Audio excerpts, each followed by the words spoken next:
This is Sunny Fonseca with Mortgages with Sunny. Today I have Casey and Kenneth joining me today. So 90% of the time I do not see my clients, so it's finally a pleasure to put a name to the face. It's so exciting to meet you. I know. Thank you for joining me today. They purchased their first home with me and now they're on their second journey joining me. So we're gonna talk a little bit about that. Based on your first journey, when you purchase your home, what is a big misconception that you can say that your friends or speaking to the community, they have of a perfect first home? I think when we were looking for our first home, we wanted perfection. We had this idea that, I think you had a bunch of sinks styles that he liked and man cave ideas. And, we didn't really look at it as a baby step kind of process. And I'm glad that eventually you convinced us and kind of provided that education to help us understand the home buying process and kind of look at it as it's not a home we're going to be stuck in forever. Yeah. I just say, like, when we were going through the process, even with the first one, he was like, you have to get, not saying this was still, but it basically was a still. But like I say, for you kind of put that into me, because I kind of was one of those friends. I waited so long to, do my first purchase, our first purchase. And, you kind of put that in me to, take a leap of faith and scale back. Yeah, definitely. A lot of people have this misconception. I want my first home to be $1 million home. Keep in mind, like, you guys were in it just 2-3 years. And now you are on your second journey, So even though that it's a house, but you're going to make it a home for you and your family.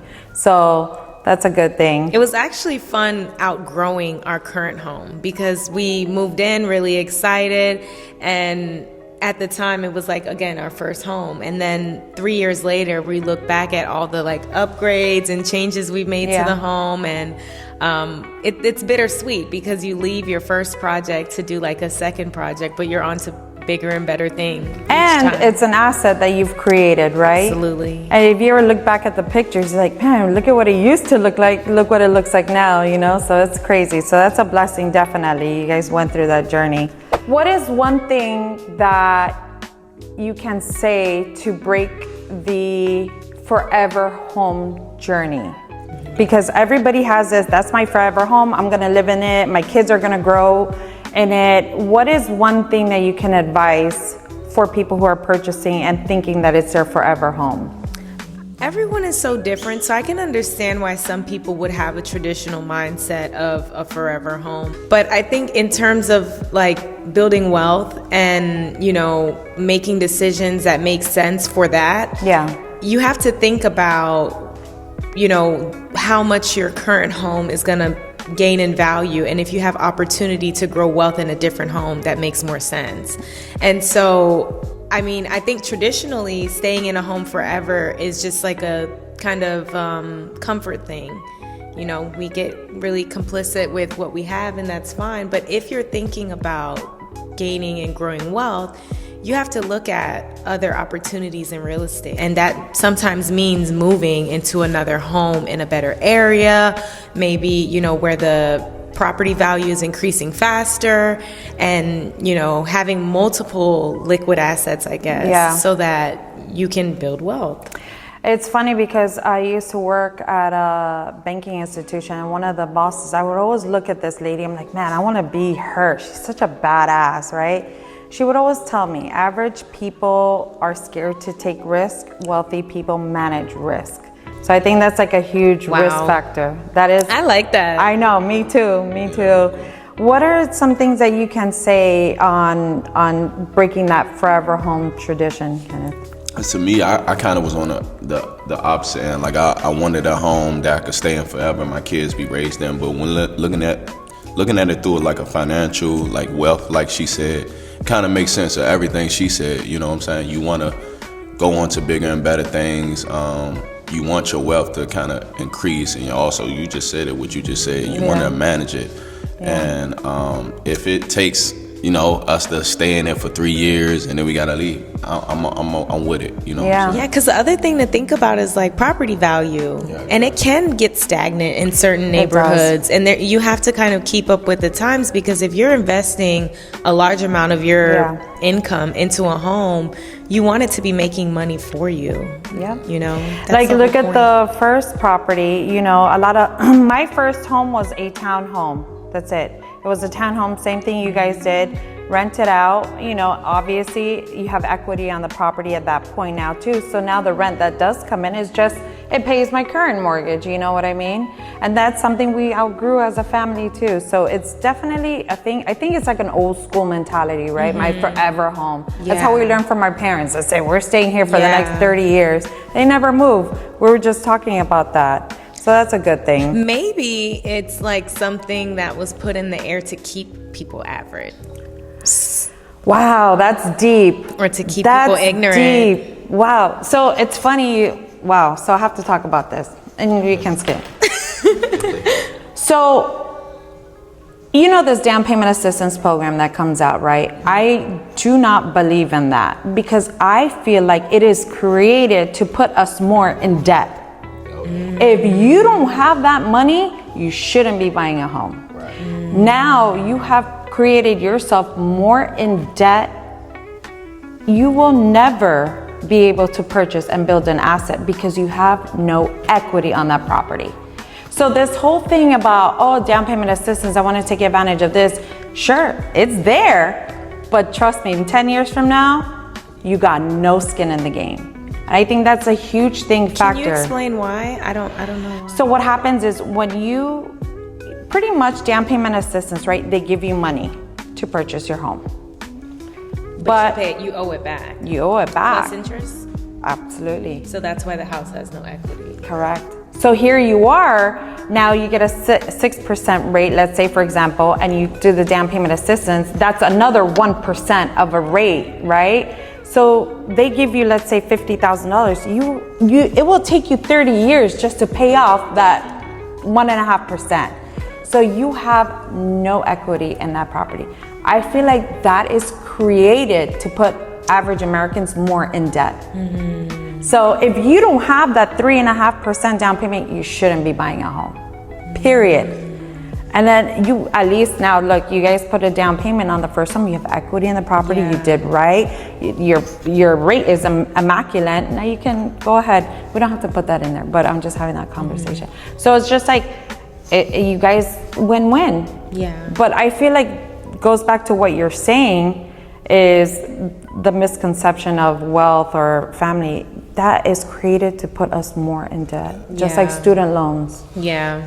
And I think that's a huge misconception. I say that also. I said that the other day. I said everyone is not, college bound. So why would you take out an immaculate amount of debt to go fail classes? I have students like that. And I tell them all the time, I look them in their face, I say, you're wasting your parents' money. Yeah. And you're wasting your time. Yeah. The money that you're spending here, you could spend on a down payment on a home.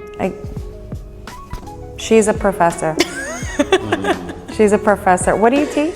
I teach public health courses. So I teach in a medical college, but I teach like 10 different courses. Kenneth, how did Casey convince you to not buy the dream home the first time?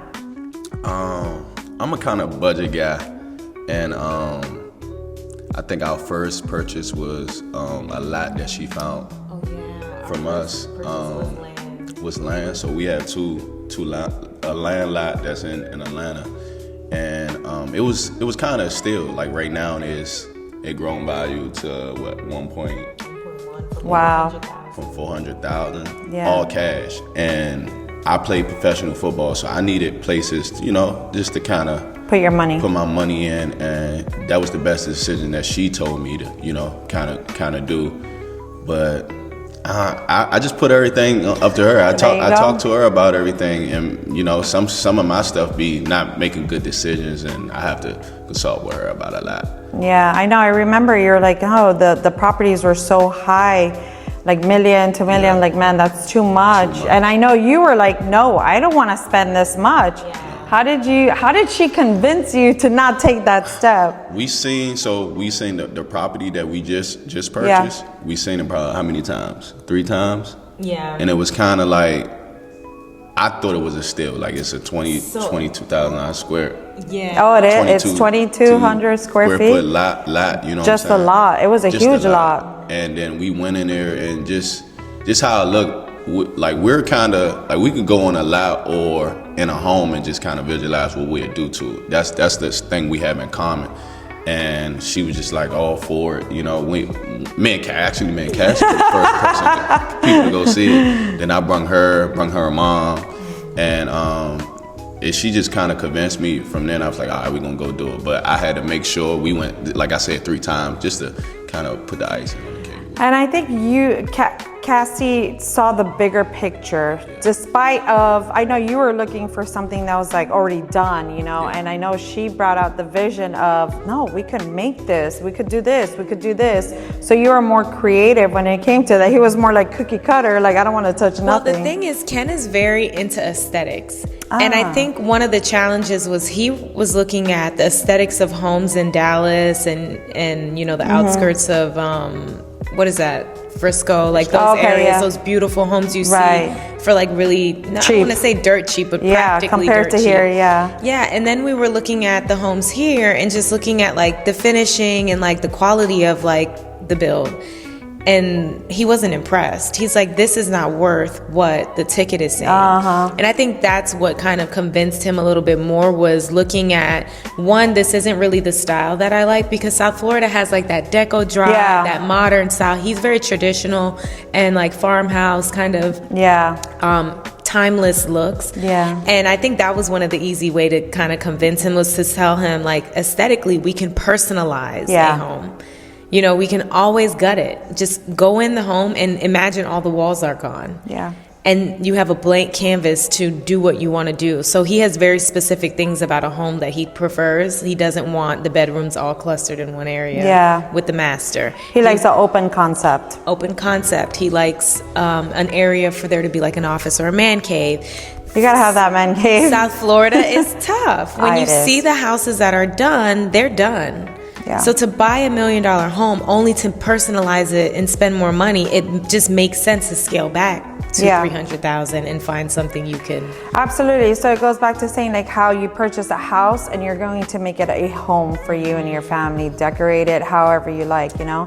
And it's important to see like the equity that you can obtain. South Florida is a place where everybody wants to move here. We're never gonna lose value, and I think a lot. That's how I convinced him to come here. I was like, "This is a global destination. This is anywhere in the world you go. They've heard of Miami. Who doesn't? You say any other city other than New York or LA and Miami. You say other cities, no one really knows. I want to go to LA. I've never been to LA. No, it's dirty. I don't know how I feel about New York though. I don't like West Coast at all. I like Chicago. I've never been there. Chicago's cool. I want to move to Middle East though. You would love Middle East. Yeah, girl. Go back. I do too. Let's go. So, what is one big tip that you can advise your friends and first-time buyers and your colleagues? I know for me, I think the problem is I see a lot of people like I don't know if you touched that subject about your friend, but my friends, like, they'd rather buy clothes, jewelry, and stuff like that when you can just go put a down payment on the house. You know what I'm saying? So it's funny you say that. It's amazing. Like she just talked about her students, like they wasting time, they parents' time, and not doing what they supposed to do when they could use that tuition money just go buy a house, and you be into real estate. And we talk about it like it's easy, but I mean, it is. It's easy. You know what I'm saying? Once you get into it, you kind of the right way. It's you know easy what I'm saying? when you start realistically. Yeah. You know? You have to have realistic. There's something called rich, and then there's something called wealthy, right? There is a difference, right? Now, and it's important to have your ducks in a row. Just get ready. It doesn't take much, and I think that's also too, that's something you went through it. it's not hard, but get your things right. Seek advice, right? What needs to be on credit? How much money do I need? That's why we're so happy we met you. Oh, God bless you. God bless you. Everybody does not understand. Like, oh yeah, I got perfect credit. I had this one client right now. He knows who he is. Decides to put an offer on a property. I'm like, homeboy, we haven't ran credit, nothing. He's like, well, okay, leave it to me to figure it out for you, right? But are you willing to do this that you have to do to purchase this? And that's a big problem. Like, nobody gets their things in a row before they proceed, you know? And I think that's a huge thing that you guys can probably address. Get your credit right. You don't have to be 800's credit score. Just what's on your credit is a huge factor. So I have a question for you on that Talk to topic. me. I remember a while ago when one of my friends was trying to purchase a home. I was a lot younger. I was not in a purchasing state of mind. And she went to pursue a home, and they were basically similar to our situation, asking her to pay off a lot of her debt.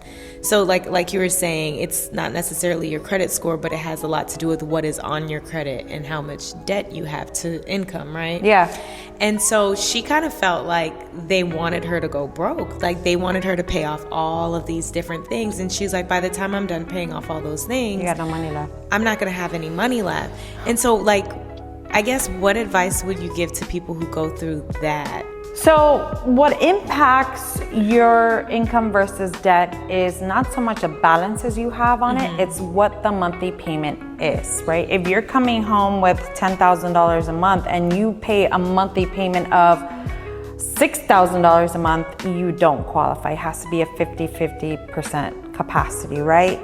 So when somebody does have a lot of debt, you want to be mindful of what the monthly payment is. Okay. The only option to qualify at that point is to pay off those balances to eliminate that monthly payment. Got it. So if you are in process of buying a home, get your credit ran to see that you have a 6 month to a year timeline to say, hey, these are the things that I need to focus on to either lower my monthly balance or to go ahead and pay that off slowly or make more money. There are some cases where there are some business owners and you can put things, if it is business use, start putting things under the business name. That can eliminate it as personal debt. So that's a huge key factor, but always have your credit, get your ducks in a row 6 months before getting pre-approved. Before shopping actually. Right, that makes sense. Yeah. So I think that's a lot of encouragement to give to first-time buyers is don't be scared. Look, we're here to guide you, right? And get your ducks in a row. But where there's a will, there's a way. You gotta do it. If you want it, I will advise you, but you gotta do it, And look, you guys did it. You had the willpower, you did it, you didn't give up, and you guys now sitting great, So that's definitely, I know there's some work that you need to come in and do your design and make it look pretty. I'm trying to send him to school for drafting and design now. They have certificate programs. I was like, if we're going to be doing this, if we're going to be investing in real estate, you can save a lot of money. Why not get educated on some of the things we're going to do? A lot of what we're doing in a home to renovate are certificate programs for only a certain amount of hours to get the certificate. Electricity, plumbing, the GC license. Yes. So I'm like, you might as well do those, hands-on training. What is it called? Technical training. Yeah. Versus going to get a PhD. Well, I know, right? Yeah. PhD is like this. My brother went. Depending on what you want to do. I know. A GC license, you can go ahead and get it. You sign up for your own permit. That saves you like $2,000 right there. That's what GCs do. They just sign it. Sorry, GCs. But, that's what they do. Like, hey, I could get your permit because they're licensed. That's it. Yeah. The test, there is a test for it, but you could ace it. Is homeownership for everyone? Because a lot of people now are talking about, it's barrier to entry into the housing market, especially if you're, with how things are going right now with the economy. And so a lot of people feel hopeless. Like they don't feel like homeownership is a realistic goal. And they're like, F it. They're okay with renting. Right. And my opinion is really related to like whether you have children and descendants, like, versus if you don't. So what do you think about? I want your professional. And I think I think you're spot on. And I will be straightforward. I was just having this conversation with somebody. For example, I had a client reach out to me, a teacher. He's like, Sunny, I don't think I can afford to buy a home on a monthly payment with my teacher's salary. And I told him, I said, maybe home buying is not for you. You don't have any kids, you're single, enjoy your life. If you're okay with renting, that's fine.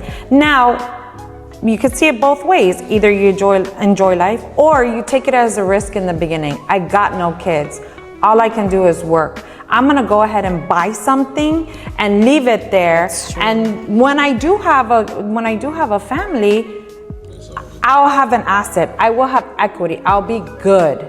I can rent it out. I'll have a partner at that time. When I do get married, we can combine the income and purchase something else. So it's up to you how you live your life. Whether do you want to go ahead and party right now and just enjoy life? Fine, go be it.